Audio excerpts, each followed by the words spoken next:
Hey guys, it's Saru, and I thought about it over the weekend quite a bit actually as to how I wanted to approach today's video. I was 100% set on releasing a video today about TERA, but most importantly about what we've been missing in TERA console, why I haven't been making much content on TERA, and just kind of giving you guys an in-depth look at what is coming to TERA, maybe eventually. So before I begin, I ask that if you guys want to help me out with ideas for videos on games, maybe reviews or music or whatever the case, join my Discord by either going on two ways. One, you can go on your browser like Google Chrome or Edge and type in discord.me/Sarumonin, or alternatively check the description below for a direct link and you can just join the Discord and we can just chat there. I'm going to make the Discord active, and if you're making content, I would love to give you a content creator tag so players or viewers that enjoy my content might enjoy yours. So let's work together. As well, if you're on the Dracula server and you're looking for a guild, my guild Ascendum is indeed recruiting active players, and all we ask is that you be active, social, communicate with us, and that's just it. We'll be more than happy to teach you guys dungeons and all that jazz if you need to, and you can visit our community site at ascendumgaming.com or visit the Discord, which is in the description below. Alright, anyways, let's get started. Enough of that. So before I get into my reasons of why I haven't really been able to pump out content, or I haven't been pumping content like before for TERA, I'd like to get a few things shown on this video so you guys can kind of get where I'm coming from before I state my thoughts. So to begin, I've been playing TERA on and off for about 5 years, and I've always enjoyed the game as it is. I don't know why, truly I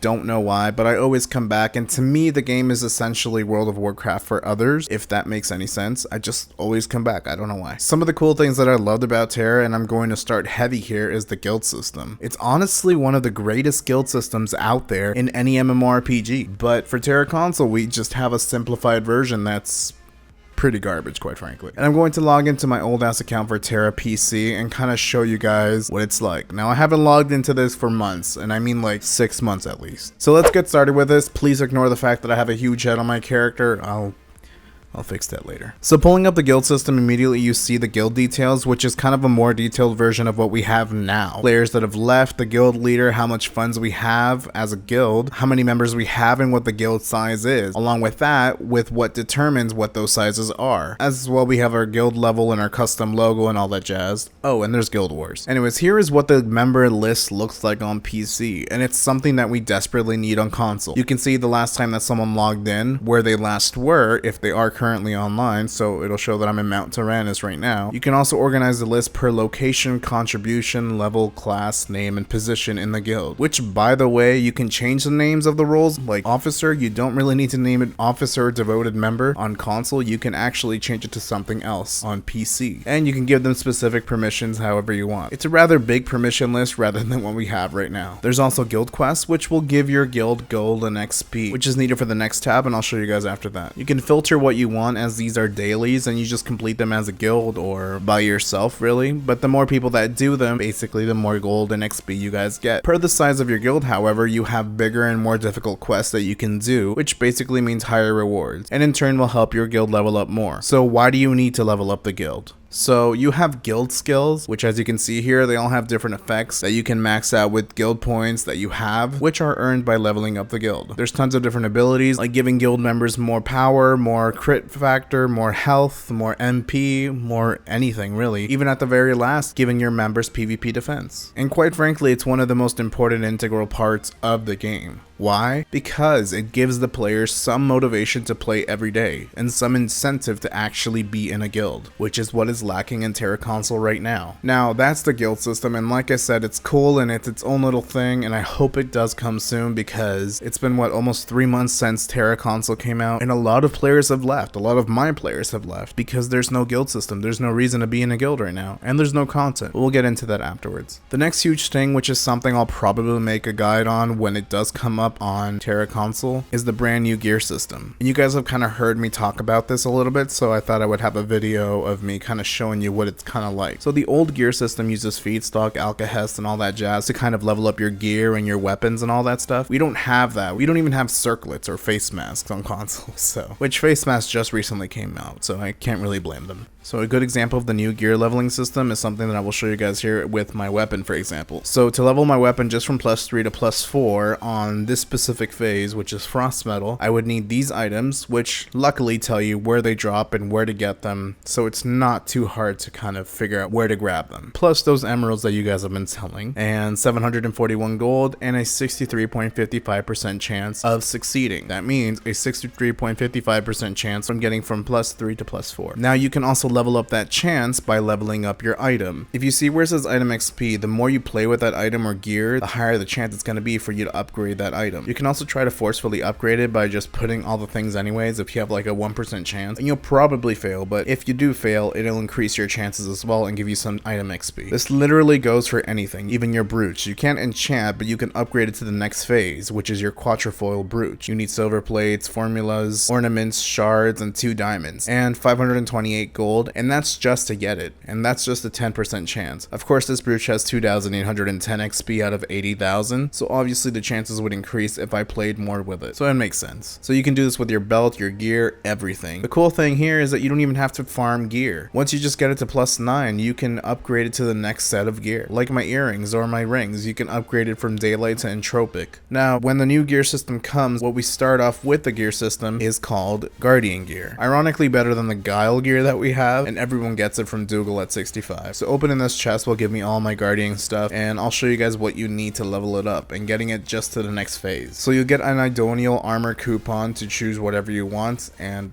I mean, I don't really need it right now at all, so I'm just going to choose something random and delete it. So let's try opening up our sleeves, for example, just by clicking it. So here's the major difference that we have now. When you first start out with your items, you can choose the stats you want rather than re-rolling 1,000 times with spellbinding hopes that you'll get exactly what you want. So you can also activate a second set of enchantments to increase the item's item level and kind of give yourself a huge boost. Of course, you don't really want to do this until the very end when you're sure that you're not going to go to the next phase or something and it's going to take you like a month or two. You probably want to save your gold because it does cost money to increase this. So you can do this for every single item that is enigmatic. I'll show you with the weapon. It's literally the perfect priest roll for your weapon without the need of wasting gold. And once you're done, you level it up and you get it to +9 and you can upgrade to the next set of gear. Now we all know about Lacan's charms, interhold and underhold, and all the hold tokens basically, but you also get entropic and metamorphic emblems here, which are used to buy things and materials for your gear and accessories in order to level them up or upgrade them, and you get them from Vanguard requests. It just drops from dungeons. You also get them initially from things like Masterwork Algahes and Feedstocks that you can dismantle because you'll never use them again. So you can dismantle them and it'll turn into these emblems. So I would suggest collecting all of these items that are in the materials tab that you see here. I'm not going to show you all of them, and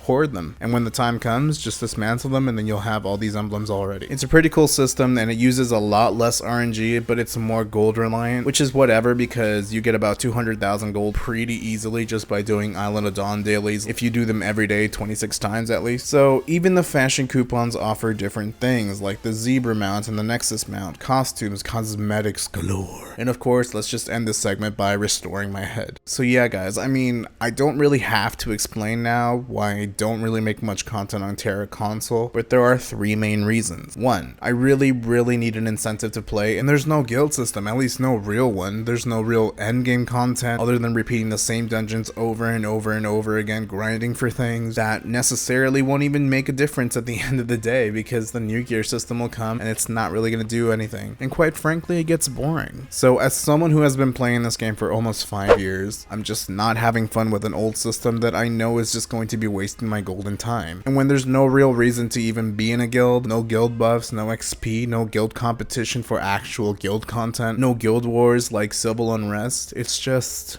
ugh. 2, the gear system is a huge thing for me, and right now it's whatever. I can appreciate this system right now because I can gather the items ahead of time that I need, such as diamonds and emeralds that everyone was selling because of the leveling event that happened. Sorry about that, that was bad manners. I probably should have said something. Maybe. 3, a lot of my guild members have stepped away from the game, whether they quit or they decided to move on to another game for a while. Some of those members were important and integral parts of running specific dungeons for videos. So some of the videos you've seen before that I've done for guides, you've seen the same people. Some videos were different people towards the end. And the reason is simple. They got tired of the game or they moved on and it was whatever. So to put it frankly, I just don't have a 100% experienced group for running these dungeons as smooth as possible from the guild in order to detail every single mechanic that I can. And I don't want to run this with any other guild. I mean, this is my guild and I'd like to promote them as much as possible because they are a great community. Seriously, they are. But I'm hoping that will change around soon. Anyways, guys, I hope that was an insightful video. TERA really does have a lot to offer, and it's an amazing game. It is, and take it from someone who has seen all the content come in and come out. From the Van Arc in 2013, to the Exarch in 2014 patch, to the Alliance Wars, which was then removed and replaced with Civil Unrest, to the times that PvE servers could have guilds declaring war on other guilds before it was removed in 2017. All the way to God's Fall, where classes got awakening skills and were basically super awesome. And they just added skills for the repertoire of the current classes.